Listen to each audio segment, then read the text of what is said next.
ছোটবেলায় যখন লোডশেডিং হতো, এই হাত পাখাই ছিল গরম থেকে বাঁচার একমাত্র সম্বল। সকলের বাড়িতেই প্রায় দেখা যেত এই হাত পাখা, কিন্তু এখনকার দিনে এনার ব্যবহারের প্রচলন খুবই কম দেখা যায়। সেদিন আমার এক আন্টি এই হাত পাখাটি দিয়ে আমায় বলে, এটাকে তোর মনের মতো করে সাজিয়ে দিস। তাই তারই একটা প্রচেষ্টা।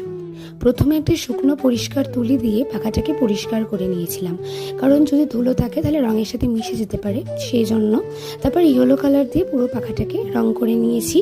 এখানে আমি ইউজ করেছি ফেব্রিক কালার। তারপর রেড কালার দিয়ে মাঝখানে একটা ডিজাইন করি এবং চারিদিকটা সবুজ কালার দিয়ে অর্ধ পাতার শেপে এঁকে নিয়েছিলাম।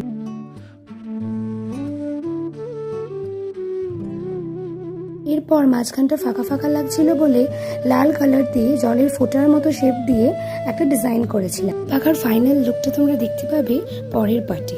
তার জন্য এই ভিডিওটাকে একটা লাইক করে দিও। And tata.